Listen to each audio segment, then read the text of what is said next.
Hello guys, my name is Miss Pal. Welcome to my channel, Bold and Courageous. So today I'm at this beautiful place at the end, inaitwa mwisho wa reli, at the end of Nini Embakasi Railways. Actually, it's really beautiful, and I just couldn't help but do a video here. So I want to talk about dysfunctional families, and more so I want to give an example with me. I come from a very abusive, dysfunctional family. Abusive in a way that it was I'm saying it was because it's something that's past. It was an emotional abusive environment for us. For me, let me speak on my part. For me as a child, one, my father was emotionally unavailable completely. He never really considered us as his kids, but he more so considers us like properties. Only we are supposed to be seen and not heard or complain, and we did these zombies of people who are the yes sir, no sir, and that's it. Our needs, yes, were met. The physical needs, we went to school, we had a roof over our heads, we ate food. But within the house itself, it was an environment created by a narcissistic personality disorder, which my father is a overt narcissist, and my mother is a covert narcissist. That means they were completely unable to be present emotionally for us as children. So in a narcissistic family, the setup is often like this. There's always the good behaved child, and then the bad child or the black sheep of the family. Then there's the mascot child.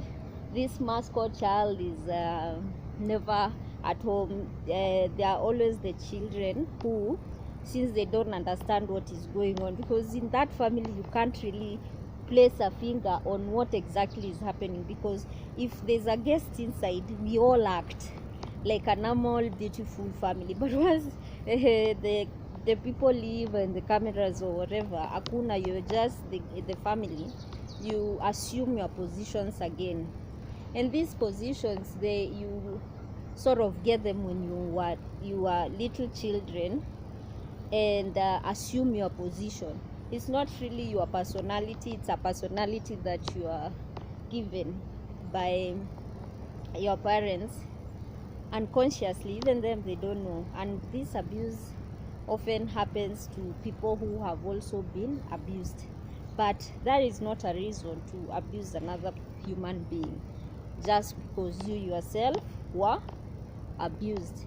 You need to just get help other than involve other people the way us guys were really we were horrendously abused emotionally, such that everybody now just disappeared and went on to live their own life without necessarily wanting to even to communicate with each other. There's no love at all in that family, and you survive emotionally by playing a good child. And since we are not robots, we are not mechanically created by God to be these robots of saying yes sir or no sir. So here's what usually happens. A narcissistic home or a dysfunctional home, children are always given like scripts they act.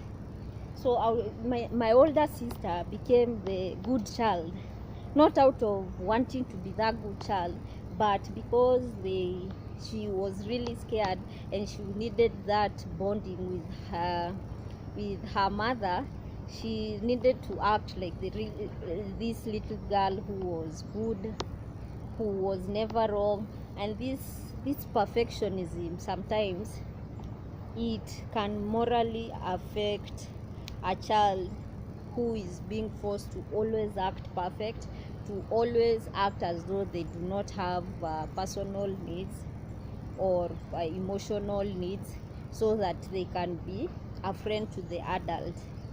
On the other hand, when you are doing a mistake, this love that is being projected to you is easily taken away, and it was taken away instantly. And the next child, the good child, and the black sheep, they always interchange. But I always found myself being the bad child because I really wanted to be my own self, and that really didn't stick well with my parents and everybody else that was acting, because I really didn't want to act like when I'm sad they demanded that you are supposed to be Nikki. It's questions like, wewe tu ndio unakuanga umekasirika, wewe tu ndio unakuanga tu unakosea, wewe ndio mbaya tu. You see, these things I didn't even realize when vile nimekuwa mkubwa ndio nimerealize it was abuse.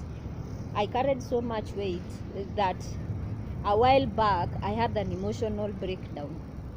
I had gotten so used to being this person of smiling no matter what the situation, and laughing at my problems, because in that home we were supposed to be perfect.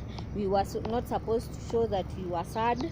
We were not supposed to show that we had any other emotion than being perfect. That means being perfect robots. In normal household, children are always given a chance to be themselves, to be who they want to be.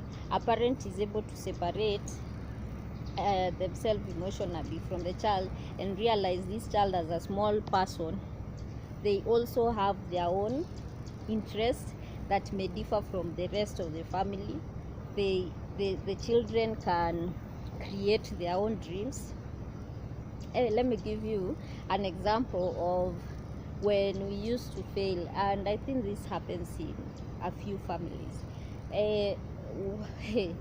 When the exams came out, after we'd done the exam and my mom went for the report form, I used to get so scared of going back into that house, because it meant that yet again, since I was not number 1, 2, or the 3 is a failure, we were complete failures, and it was actually verbally communicated to us. And my father used to say something like this. I'll say it.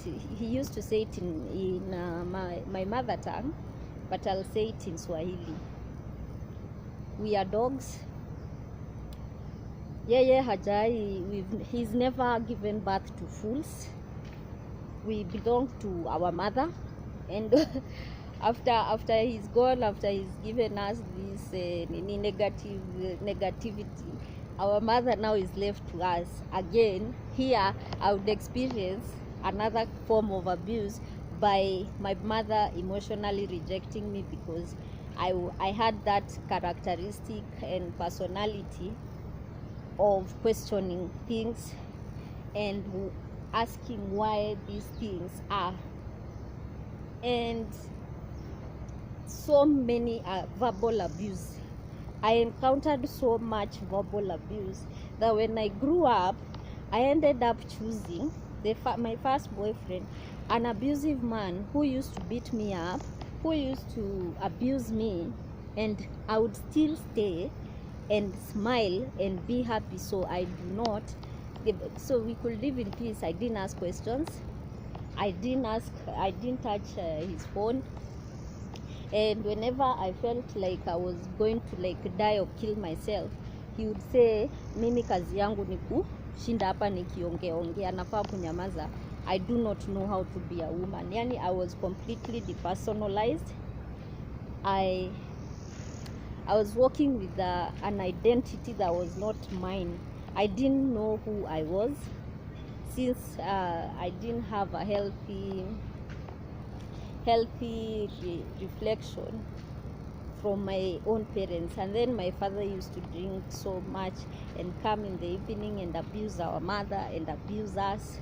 Every day of this, you get to a point, every time ukitoka shule, you are worried. I remember I used to hide knives at night, because sometimes you'd come late when we'd already been asleep. And some other time he would have us woken up so he can abuse us and then tell us to go sleep. We should respect him. We should know that this is his house. We have no say whatsoever.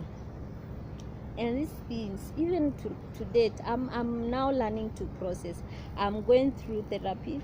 I do a lot of meditation, and sometimes I get into these memories and go back there in my mind, and you'll find that I'm shivering, I'm scared, I have a problem expressing myself. One of the reasons I decided to be doing these videos is to sort of like a therapy, because even me, I watch them back and I can't believe some of these things actually happen. It's a way to document, and I also would love someone else who had a similar childhood or grew up in an abusive, whether be it an emotionally abusive home, or an emotional or a physically abusive home. These things, they tend to attach to you, and then you walk around as a grown-up thinking that you are worthless, that you do not deserve even anything. Whenever you are given even at the simplest of the simplest compliment, you do not know how to accept, and instead you look for something from that person who's given you a compliment, for you to return it back by complimenting him or her back, which is it's complicated. And these are only things that someone who's been in an abusive home can understand. And then people who've come from, I realized now that not all homes were like ours. I often thought men were bad, and I made a decision I didn't want to be with men. I would rather be alone and be in peace than be put through that torture, especially when I went through the same thing with my first boyfriend. I thought Kasema, okay, all men are the same. Why should I even bother involving myself in such an toxic environment? Now I'm learning that people are normal, people are good. People have been brought up in like safe home where there's love around, which it's like a strange thing. Even when I go to someone's house and then you find their dad, they are so comfortable with their dad. The parents are the parents and the kids have this warm relationship that they share. Ours was like this dictatorship. When I speak, you listen and you answer yes or no, nothing more, nothing less. And it's hard. Even now I'm still processing. Hopefully this video I'm trying to get to these people who went through the same. Now I'm growing emotionally. I was like stunned emotionally. I got to be someone who used to drink just to get in touch with my emotions. I hung out with the bad crowds because I was told I was a bad kid, so who would deserve me? Actually, when I meet normal people, I feel like there's a problem. I used to do that. Now I'm improving. I'm learning to be more open with who I am. I'm learning how to express myself. It's like a baby being the inner child in me. I'm nurturing her to grow and to be now into the age I am like right now. I hope this video reaches out to someone who's going through emotional torture, trauma, triggers that you can't explain how you got there emotionally. It might be as a result of how you were raised in a toxic environment like me. So I'll do more videos on this, and I'll get more into details about this, what it actually does to your mind, how it affects you, and how it can lead to lifestyle diseases because of having imbalanced emotions and not being able, or being disassociated with your emotions.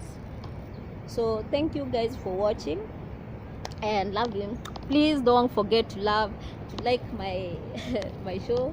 My name is Miss Pal. Thank you. Bye.